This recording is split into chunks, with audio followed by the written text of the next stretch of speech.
दोस्तों, स्वागत है आप सभी का हमारे भक्ति कहानी चैनल पर। मैं हूं आपकी पंटाइन जी और आज आप इस वीडियो में सुनेंगे अनंत चतुर्दशी की कहानी व आरती। शान्ताकारं भुजगशयनं पद्मनाभं सुरेशं विश्वाधारं गगनसदृशं मेघवर्णशुभाङ्गं लक्ष्मीकान्तं कमलनयनं योगिभिर्ज्ञानगम्यं वन्दे विष्णुं भवभयहरं सर्वलोकैकनाथम्। भाद्रपद महीने के शुक्ल पक्ष की चतुर्थी तिथि को अनंत चतुर्दशी मनाते हैं। अनंत चतुर्दशी को अनंत चौदस के नाम से भी जाना जाता है। इस व्रत में भगवान विष्णु के अनंत रूप की पूजा की जाती है। पौराणिक मान्यता के अनुसार अनंत भगवान ने सृष्टि के आरंभ में 14 लोकों तल, अतल, वितल, सुतल, तलातल, रसातल, पाताल, भू, भव, स्वः, जन, तप, सत्य, मह की रचना की थी। इन लोकों का पालन और रक्षा करने के लिए वे 14 रूपों में प्रकट हुए थे, जिससे वे अनंत प्रतीत होने लगे। इसलिए अनंत चतुर्दशी को भगवान विष्णु का दिन माना जाता है। अनंत चतुर्दशी के दिन व्रत रखते हैं और भगवान विष्णु की पूजा करते हैं। पूजा के दौरान भगवान विष्णु के चरणों में रक्षा सूत्र, जिसे अनंता कहते हैं, अर्पित करते हैं। ये कपास या रेशम से बने होते हैं और इनमें 14 गांठें होती हैं। पूजा करने के बाद इस अनंता को व्रती अपने हाथों में बांध लेते हैं। पूजा के दौरान भक्त व्रत कथा का पठन या श्रवण करते हैं। मान्यता है कि जो भक्त अनंत चतुर्दशी का व्रत रखते हैं और भगवान विष्णु का पूजन करते हैं, उन्हें कभी धन दौलत की कमी नहीं रहती। उनके सुख, समृद्धि और वैभव में वृद्धि होती है। इस दिन गणेश के विसर्जन के साथ 10 दिन चलने वाले गणेश उत्सव का समापन भी होता है। यह व्रत धन और संतान की कामना से किया जाता है। इस दिन श्री विष्णु सहस्त्रनाम स्तोत्र का पाठ करने से समस्त मनोकामनाओं की पूर्ति होती है। मान्यता है कि इस व्रत की शुरुआत महाभारत काल में हुई थी। पंचांग के अनुसार भाद्रपद शुक्ल चतुर्दशी तिथि की शुरुआत 16 सितंबर को दोपहर 3:10 से होगी, जबकि इस तिथि की समाप्ति 17 सितंबर को रात 11:44 पर होगी।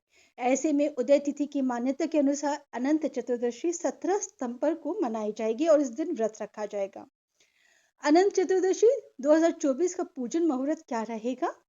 अनंत चतुर्दशी के दिन पूजा के लिए शुभ मुहूर्त सुबह 6:26 से लेकर 11:44 तक रहेगा। यानी इस दिन भगवान विष्णु की पूजा के लिए 5 घंटे 11 मिनट का समय मिलेगा।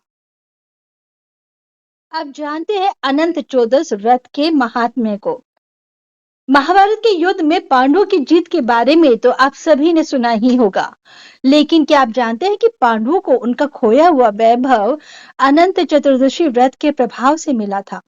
जी हाँ, आज हम आपके लिए लेकर आए हैं अनंत चतुर्दशी की व्रत कथा, जिसे स्वयं श्री कृष्ण ने पांडवों को सुनाया था। अनंत चतुर्दशी की यह कथा सुनने मात्र से ही व्रत के समान ही लाभ मिलता है। एक बार महाराज युधिष्ठिर ने राजसूय यज्ञ किया। उस समय यज्ञ मंडप का निर्माण सुंदर तो था ही, अद्भुत भी था। वह यज्ञ मंडप इतना मनोरम था कि जल व थल की भिन्नता प्रतीत ही नहीं होती थी। जल में स्थल तथा स्थल में जल की भांति प्रतीत होती थी। बहुत सावधानी करने पर भी बहुत से व्यक्ति उस अद्भुत मंडप में धोखा खा चुके थे। एक बार कहीं से टहलते टहलते दुर्योधन भी उस यज्ञ मंडप में आ गया और एक तालाब को स्थल समझ उसमें गिर गया। द्रौपदी ने यह देखकर अंधों की संतान अंधी कहकर उसका उपवास किया। इससे दुर्योधन चिढ़ गया। यह बात उसके हृदय में बाण समान लगी। उसके मन में द्वेष उत्पन्न हो गया और उसने पांडवों से बदला लेने की ठान ली। उसके मस्तिष्क में अपमान का बदला लेने के लिए विचार उपजने लगे। उसने बदला लेने के लिए पांडवों को द्रुत क्रीड़ा में हराकर उस अपमान का बदला लेने की सोची। उसने पांडवों को जुए में पराजित कर दिया। पराजित होने पर प्रतिज्ञा अनुसार पांडवों को 12 वर्ष के लिए वनवास भोगना पड़ा। वन में रहते हुए पांडव अनेक कष्ट सहते रहे। एक दिन भगवान कृष्ण जब मिलने आए, तब युधिष्ठिर ने उनसे अपना दुख कहा और दुख दूर करने का उपाय पूछा। तब श्री कृष्ण ने कहा, हे युधिष्ठिर, तुम विधि पूर्वक अनंत भगवान का व्रत करो। इससे तुम्हारा सारा संकट दूर हो जाएगा और तुम्हारा खोया हुआ राज्य पुनः प्राप्त हो जाएगा। तब श्री गोविंद ने कहा कि हे धर्मराज, आपको अनंत भगवान को प्रसन्न करने के लिए अनंत चतुर्दशी का व्रत विधि विधान से करना चाहिए। इस व्रत के प्रभाव से आपके सभी पाप नष्ट होंगे और आपकी मनोकामनाएं पूर्ण होगी। यह व्रत करने से आप सभी लोकों में विजय बनेंगे। इसके पश्चात श्री कृष्ण बोले, हे धर्मराज, अब आगे इसकी कथा सुनो। सतयुग में सुमंत नाम के एक ब्राह्मण थे, जिन्होंने वशिष्ठ गोत्र की सुंदर कन्या दीक्षा से विवाह किया था। सुमंत और दीक्षा की सुशीला नाम की एक कन्या हुई, लेकिन दुर्भाग्यवश कुछ ही समय के बाद दीक्षा को तेज बुखार हुआ, जिसकी वजह से उसकी मृत्यु हो गई। सुशीला के लालन पालन के लिए सुमंत ने करकर्षा नाम की स्त्री से पुनर्विवाह किया, लेकिन भाग्य का खेल देखिए, करकर्षा को सुशीला बिल्कुल भी प्रिय नहीं थी। सुशीला अपनी सौतेली माँ के व्यवहार से बहुत दुखी होती थी, लेकिन वह असहाय थी। जैसे जैसे सुशीला बड़ी होने लगी, ब्राह्मण सुमंत को अपनी पुत्री के विवाह की चिंता सताने लगी। उन्होंने वेदों के ज्ञाता श्रेष्ठ मुनि ऋषि कौंडिन्य से विनती की कि वे उनकी गुणवती कन्या से विवाह करें। ऋषि कौंडिन्य ने उनकी विनती स्वीकार की और सुशीला से विवाह कर लिया। सुशीला की माता करकशा इस पर भी खुश नहीं हुई और उसने सुमंत के कहने पर भी सुशीला को साथ ले जाने के लिए कुछ नहीं दिया। दुखी सुशीला अपने पति के साथ विदा हुई।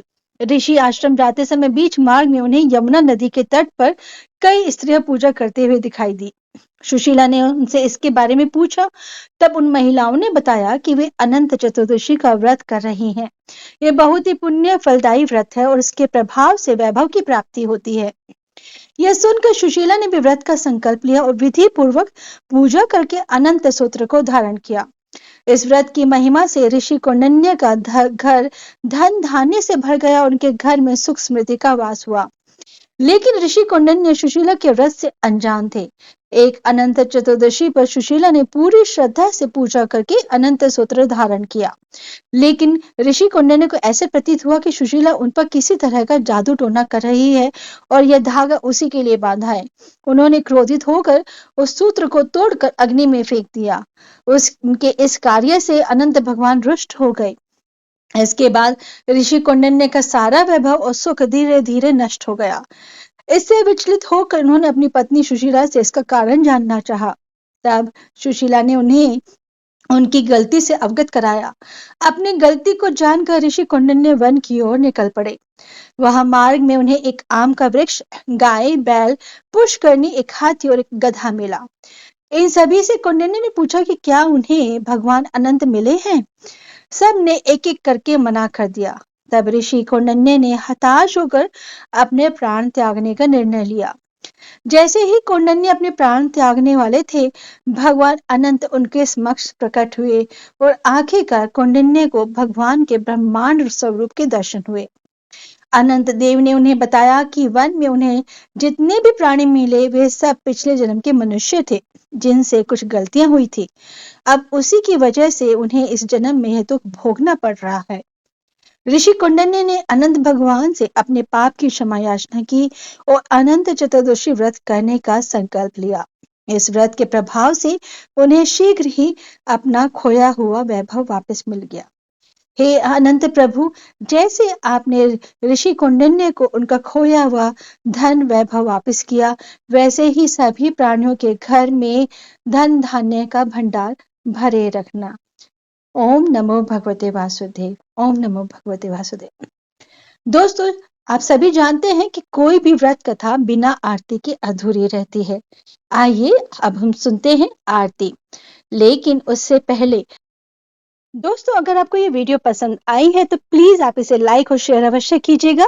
इस चैनल पर अगर नए हैं तो इस चैनल को सब्सक्राइब करना ना भूलें। भक्तों, आइए अब सुनते हैं अनंत चतुर्दशी पर किए जाने वाली भगवान विष्णु की आरती। लेकिन आरती शुरू करने से पहले 3 बार शंख अवश्य बजाएं। शंख बजाते समय ध्यान रहे कि आपका मुंह ऊपर की तरफ हो और पहले धीरे-धीरे और फिर तेज से बजाएं। आरती के समय ताली, घंटी, मंजीरे आदि बजाएं। आरती गाते समय ध्यान रखें कि शब्दों का उच्चारण शुद्ध हो। आरती के लिए सदैव शुद्ध कपास यानी रुई से बनी घी की बत्ती होनी चाहिए। भगवान की आरती के लिए तेल की बत्ती के उपयोग से बचना चाहिए। इसके साथ ही आप कपूर आरती भी कर सकते हैं। बोलो विष्णु भगवान की जय हो। आइए सुनते हैं भगवान विष्णु की आरती। जय जगदीश हरे स्वामी, जय जगदीश हरे। भक्त जनों के संकट क्षण में दूर करे। ओम जय जगदीश हरे।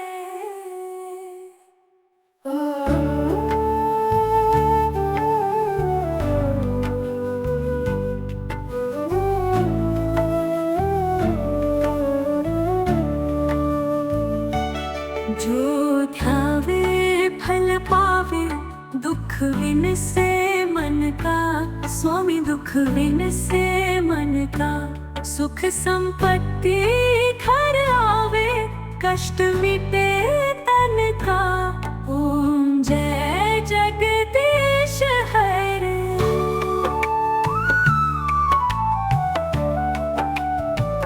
मात पिता तुम मेरे, शरण कहूँ मैं किसकी। स्वामी शरण कहूँ मैं किसकी, तुम बिन और न दूजा, आस करूँ जिसकी। ओम जय जगदीश हरे।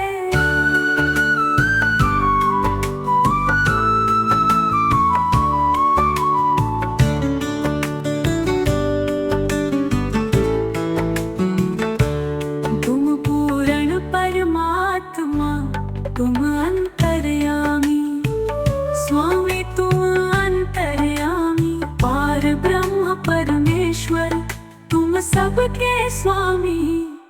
ओम जय जगदीश हरे। तुम करुणा के सागर, तुम पालन करता। स्वामी तुम पालन करता। मैं मूर्ख खलकामी, कृपा करो हरता। ओम जय जगदीश हरे।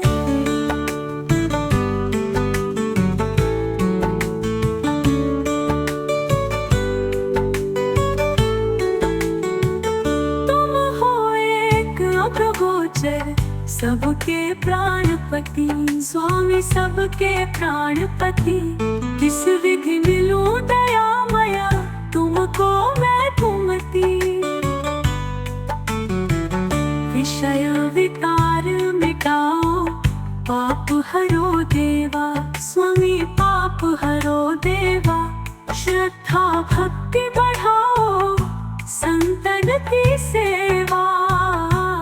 ओम जय जगदीश हरे। श्री जगदीश जी की आरती जो कोई नर गावे। स्वामी जो कोई नर गावे, कहत शिवानंद स्वामी, सुख संपत्ति पावे। ओ